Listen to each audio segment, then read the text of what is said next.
오늘 말씀의 제목은 비우는 인생입니다. 비우는 인생. 어디까지 더 비워야 합니까? 라고 이야기를 하시겠지만 오늘 말씀을 통해서 어디까지 비워야 하는지 그 내용에 대해서 함께 생각하시면서 은혜를 나누고자 합니다. 우리가 읽었던 오늘 본문의 말씀은 역사상 가장 영광스러운 혼인잔치의 그 모습이 나오게 되는 것입니다. 원망과 불평이 가득하게 끝날 수밖에 없었던, 어쩌면 완전히 파행이 될 뻔했던 이 잔치가 많은 사람들에게 기쁨이 충만하게 되고, 또 신랑은 칭찬을 듣게 되고, 제자들에게 믿음이 생기게 되는 축제 중의 축제로, 어쩌면 이 땅의 잔치가 하늘의 잔치로, 그렇게 모형으로 등장하게 되는 그런 잔치로 변화되게 되었습니다. 그런데 참 놀라운 사실은 뭐냐면, 그렇게 엄청난 변화를 이루었음에도 불구하고 결론에 가서 오직 예수님께만 영광이 돌려지게 되는 그 결론을 우리가 맞이하게 됩니다. 사실 본문을 통해서 보면 예수님께서 행한 것이 별로 없으셨습니다. 그냥 말만 하셨습니다. 명령만 하셨다라는 것입니다. 하신 게 별로 없습니다. 어쩌면 예수님의 어머니의 그 인내가 더욱더 도드라졌고, 또 하인들의 그 땀이 더욱더 도드라졌던 그런 장면이 가득 등장하게 되는 본문이었다라는 것입니다. 그런데 그 사람들은 가리워지고, 그 사람들의 모든 인내와 헌신은 감추어지고, 마지막의 결론은 예수님의 영광만 드러나게 되는 결론으로 끝이 나게 됩니다. 수고한 사람들의 모습이 전혀 드러나지 않은 그런 모습으로 끝나게 됩니다. 여러분은 이 본문을 보면서 진정한 기적이 무엇이라고 생각을 하십니까? 3초 드리겠습니다. 무엇일까요? 이 본문에서의 진정한 기적이. 여러분들이 생각하시기에 물이 변하여 포도주가 된 게 이 본문에서 나오는 기적의 전부일까요? 시간과 공간을 초월하신 예수님께서 물이 포도주게 하는 것은, 포도주가 되게 하는 것은 너무나 쉬운 일입니다. 어쩌면 기적이 아닐 거예요. 예수님의 이런 능력이 아니더라도 물이 포도주가 되는 것은 당연한 걸까요? 당연하지 않는 것일까요? 당연한 것입니다. 물이 포도나무의 뿌리에 흡수가 되어서 줄기를 거치고 포도나무에는 포도라는 열매를 맺게 될 것입니다. 즉, 물이 공간과 물질을 거쳐서 나중에 시간이라는 것이 더해지게 되면 오랜 시간 숙성이 되어서 포도주가 되는 것은 뭐예요? 당연한 결과입니다. 결국 포도주가 되는 것은, 물이 포도주가 되는 것은 시간과 공간이 필요할 뿐 너무나 당연한 일이다라는 거예요. 다만 우리가 금방 읽었던 요한복음 2장의 기적은 여기에서 필요한 공간과 시간이 어떻게 돼요?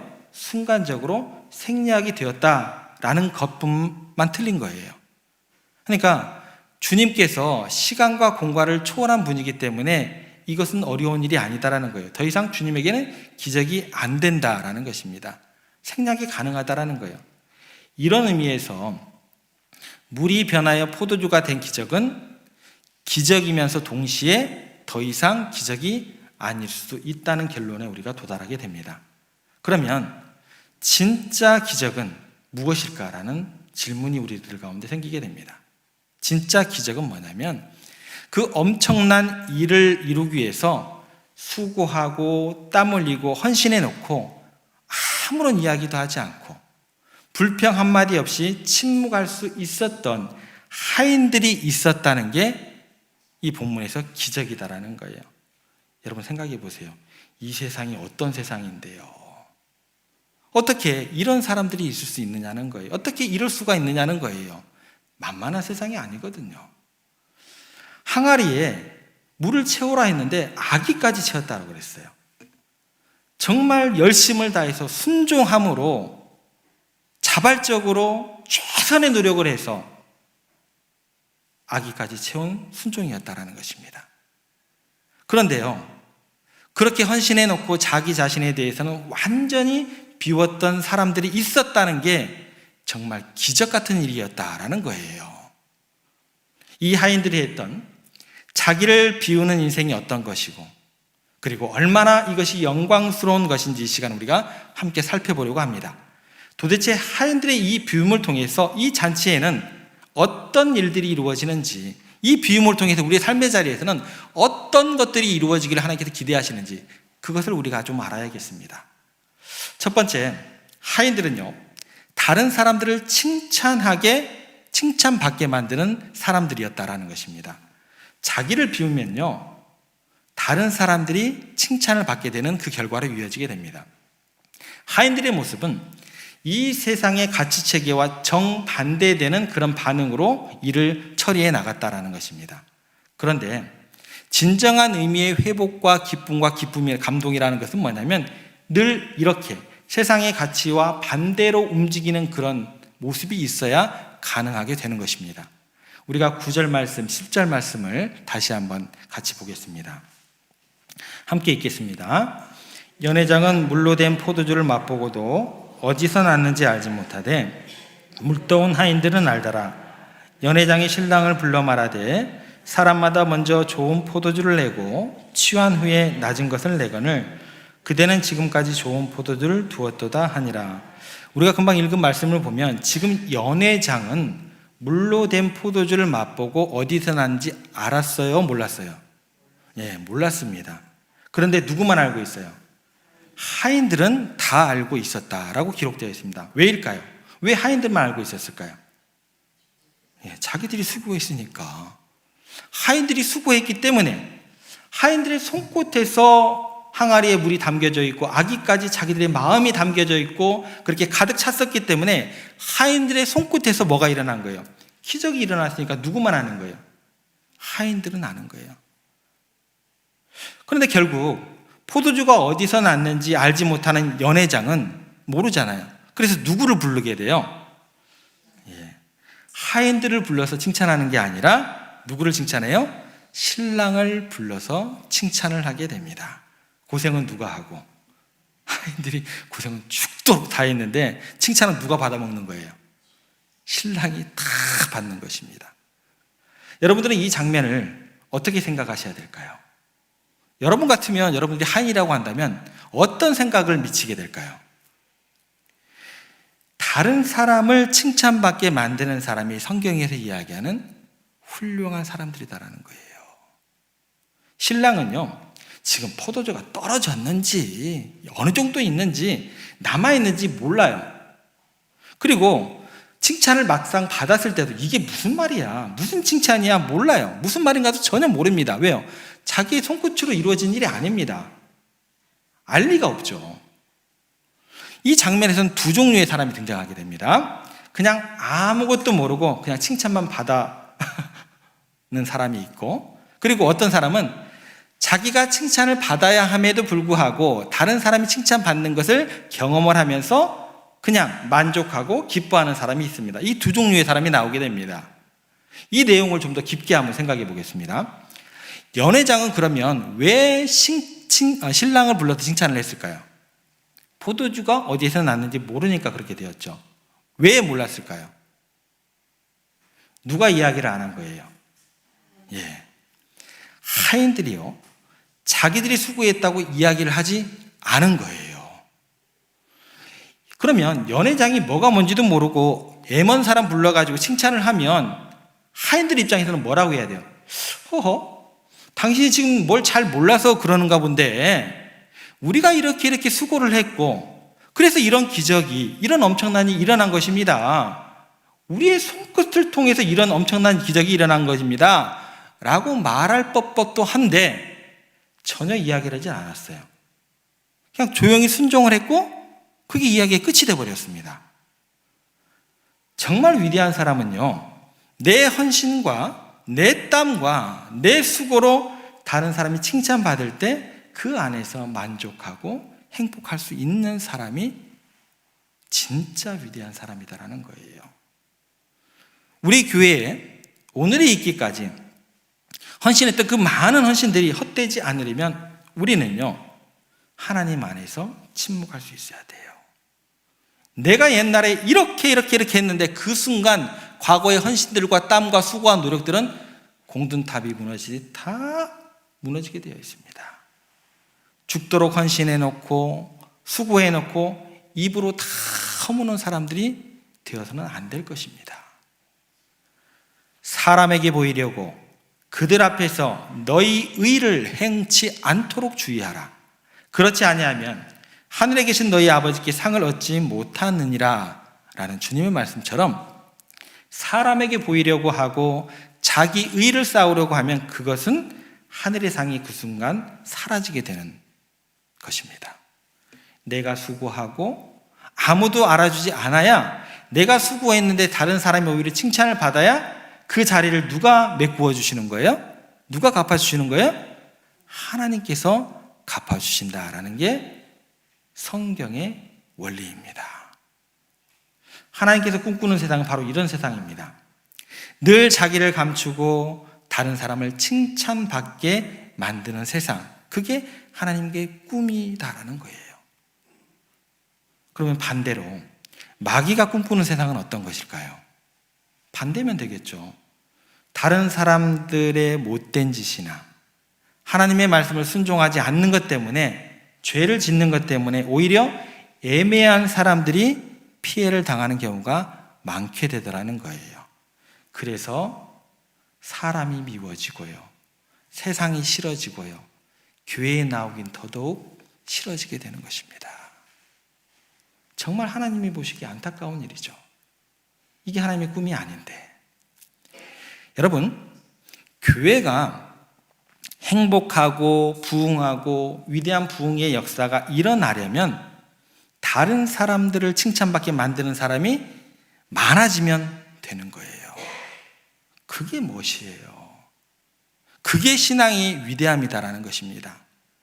세상의 가장 큰 아픔은 뭐냐면 자기가 뿌린 것 내가 반드시 내 손에 쥐어야 되는 거예요.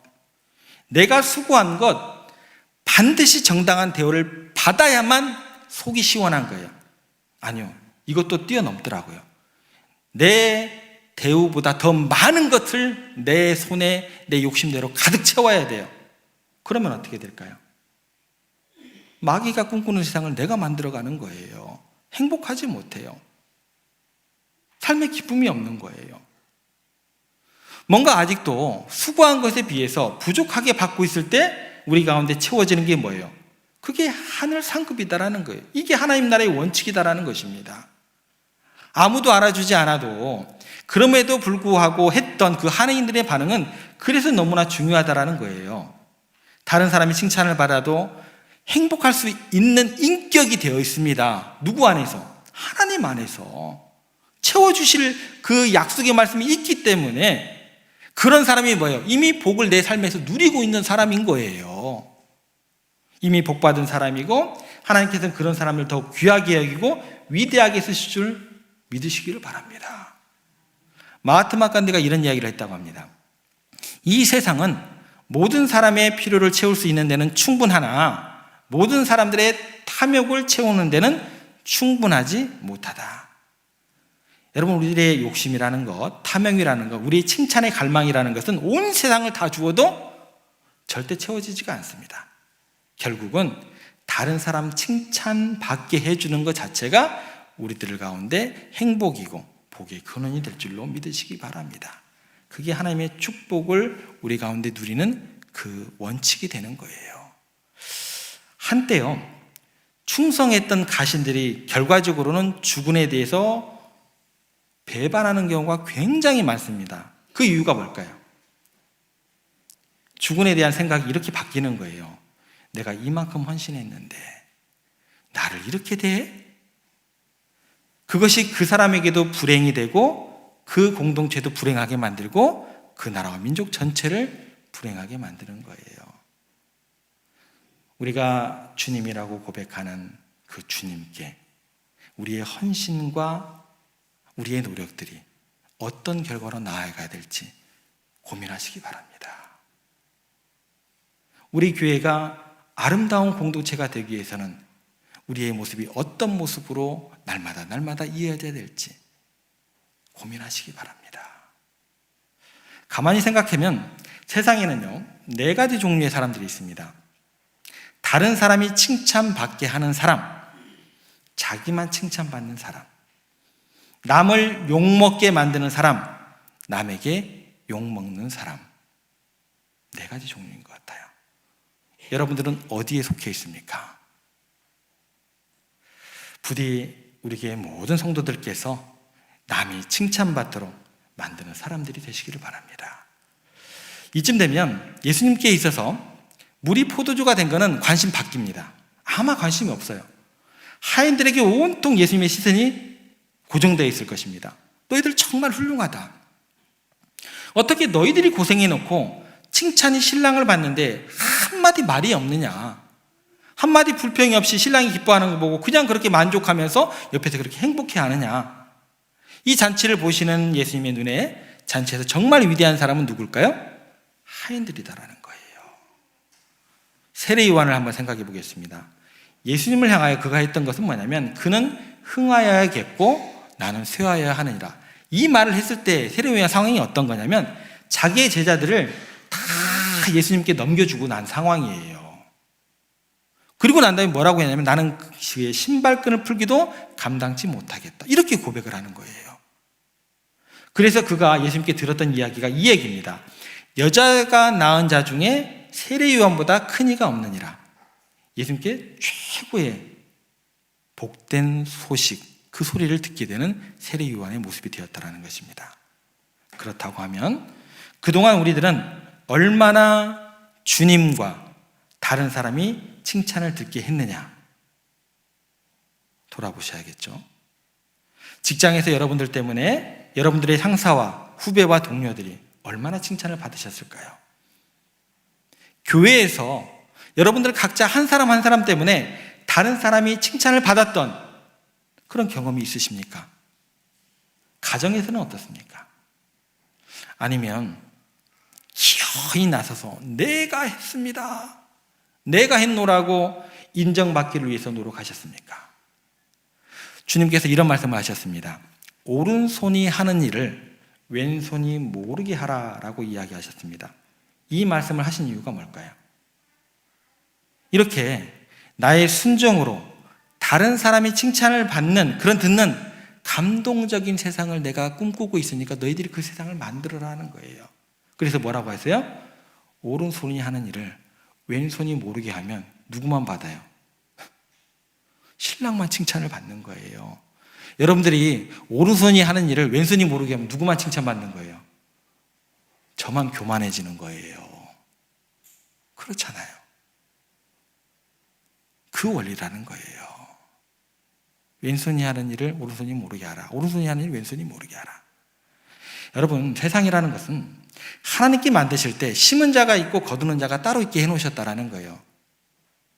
심는 대로 거둔다라는 그 얘기 자체를 내가 10배 심어서 10배 거두라 이 얘기가 아니에요. 내가 받은 은혜가 이만큼이니까 나는 그 은혜에 감동해서 내가 스스로 하나님에 향한 열심과 헌신으로 내가 나아가겠다, 내가 보답하겠다. 그게 심는 대로 거둔다는 이야기의 전부입니다. 하나님께서 만드실 때는요, 심은 자가 있고 거두는 자가 따로 있게 만들어 놓으셨습니다. 그래서 내가 심지 않은 것을 거두고 맛보고 누리게 하신다는 거예요. 부모님으로서 여러분들이 심은 것은요, 여러분들이 누리는 게 아니에요. 누가 누리는 거예요? 여러분들이 자녀들이 누리는 거예요. 심는 대로 거둔다는 것을 이상하게 해석하시면 안 됩니다.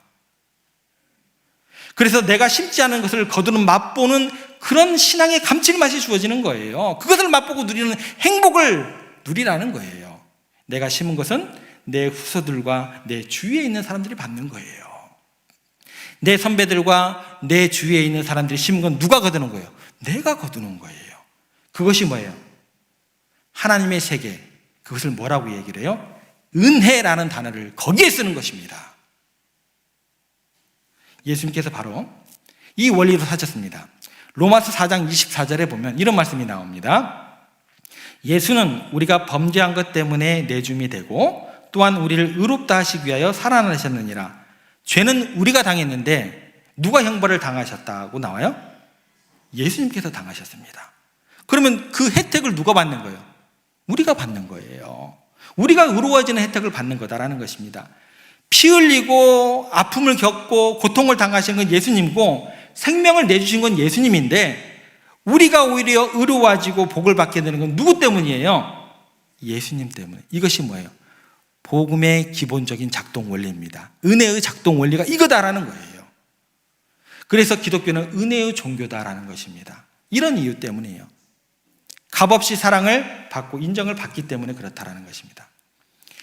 다시 한번 부탁드립니다. 여러분 한 사람 한 사람 때문에, 여러분의 믿음과 헌신 때문에 우리 교회가, 여러분의 가정이, 그리고 이 지역이, 이 나라가 그 혜택을 누리게 되기를 주님의 이름으로 부탁드립니다. 두 번째, 하인들의 위대한 점은 처음보다 나중을 좋게 만들었던 사람들입니다. 10절 말씀을 저희가 한번 다시 읽어보겠습니다. 10절 말씀입니다. 말하되 사람마다 먼저 좋은 포도주를 내고 취한 후에 낮은 것을 내거늘 그대는 지금까지 좋은 포도주를 두었도다 하니라.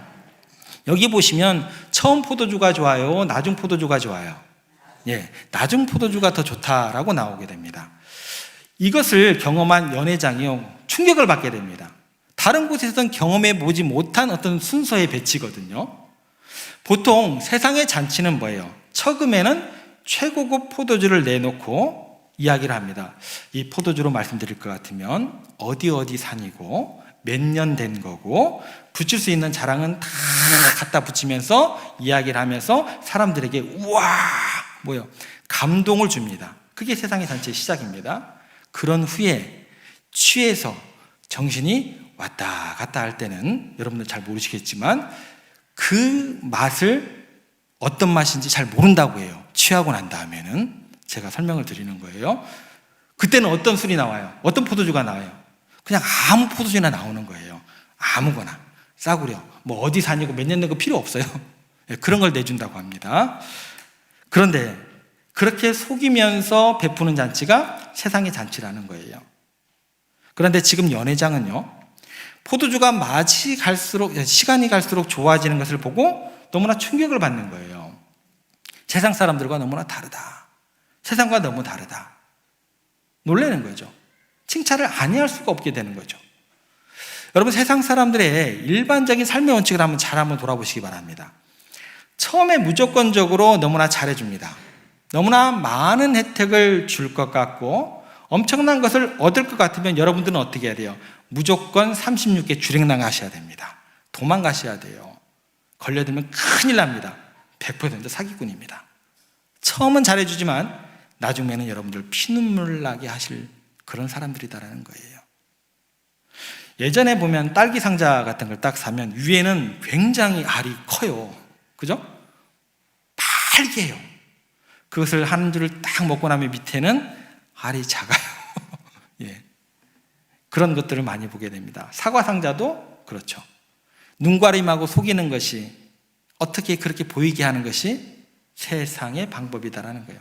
요즘은 안 그러겠죠. 예전에 그랬다라는 것입니다. 여러분 생각해 보세요. 세상은 늘 이런 식의 접근입니다. 우리가 누군가를 만났을 때 가슴 아픈 게 그런 거예요. 처음에는 그렇게 좋았는데 불과 얼마 안 돼서 점점 실망하는 모습들, 나빠지는 모습들. 신앙에서도 마찬가지예요. 그런데요, 하나님 나라의 질서는요, 어떻게 돼요? 이와 반대로 작동이 되는 거예요. 처음은 좁은 길, 협착한 길이고 결국은 뭐예요?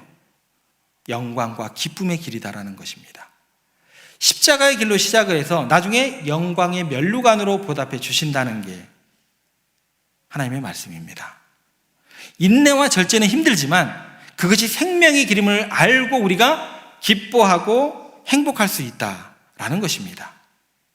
그래서 그리스도인들은요, 시간이 갈수록 내가 신앙의 연연이 깊어지면 깊어질수록 여러분들은 더 사랑스러워지셔야 돼요. 여러분들은 더욱더 헌신적이 되셔야 합니다. 여러분들은 더욱더 시간이 가면 갈수록 겸손해지셔야 돼요. 더 온유해지셔야 됩니다. 그런 사람들이 되기를 원하신다라는 거예요. 우리 주님께서 이런 삶을 사셨습니다. 처음에는 우리에게 죄인인 것을 지적을 하십니다. 회개하라고 촉구하시면서 모든 사람들에게 죽는 것이 정해져 있다고, 그 외에는 심판이 있다고 굉장히 무섭게 책망하시고 경고를 하십니다. 그런데 나중에는 우리에게 하나님의 자녀가 되는 권세를 주시고 하늘의 복을 이 땅에 쌓을 것이 없도록 채워주시는 그 축복의 말씀들을 가득 우리에게 주십니다.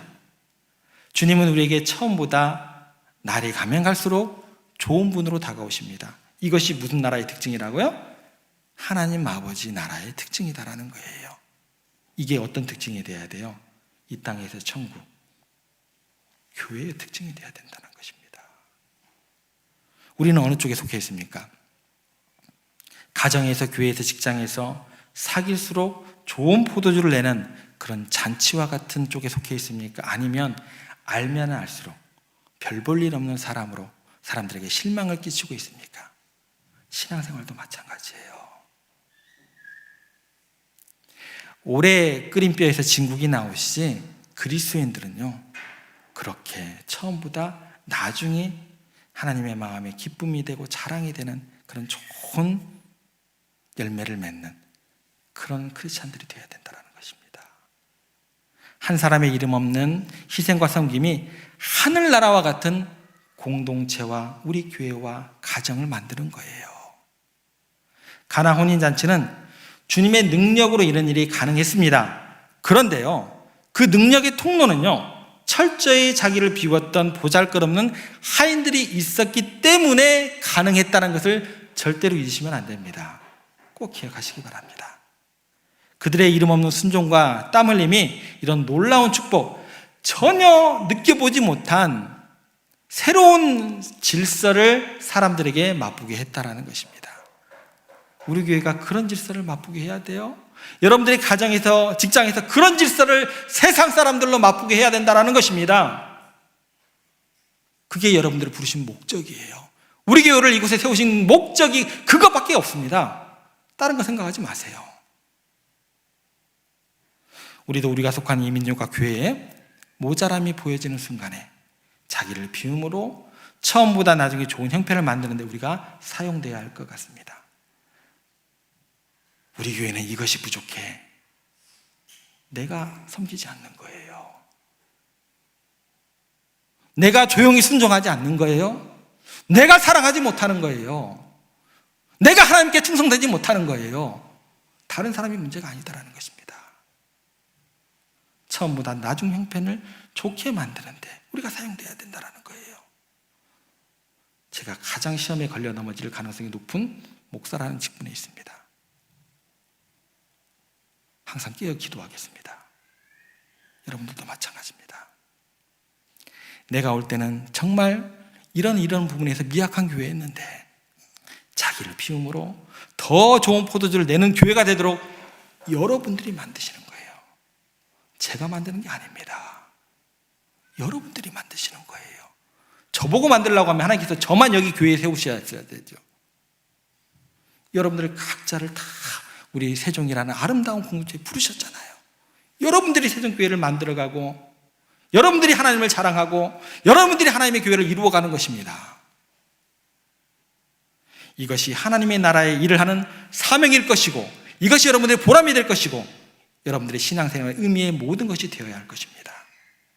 내가 대접받는 것, 나의 의로움을 채우는 것이 아니라 그 모든 것을 비워서 다른 사람의 부족함을 채워주는 것이 우리의 신앙생활의 모든 것입니다. 교회가 이 지역과 이 민족 가운데 해주어야 될 것이 이것이다라는 것입니다. 아시스의 성자로 불리는 프랜시스가 우리를 향하여 이렇게 충고합니다. 그대여 진정 행복과 평화를 원하는가? 그러면 먼저 마음을 비워라. 그리고 그 빈 곳에 사랑을 채워라. 여러분, 먼저 비워야 됩니다. 우리의 힘과 능력과 우리 결단으로 안 돼요.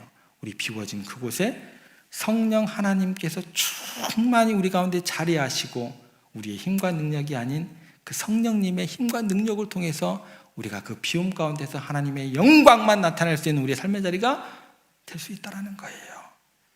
자유를 비우고 오직 주님의 말씀으로 충만하게 우리 가운데 채우고 그렇게 순종함으로 잔치의 칭찬이 가득하고 처음보다 나중을 좋게 만드는 하나님의 나라의 법칙이 가득한 여러분들의 삶의 자리와 우리 교회와 우리 나라와 민족이 되기를 주님의 이름으로 간절히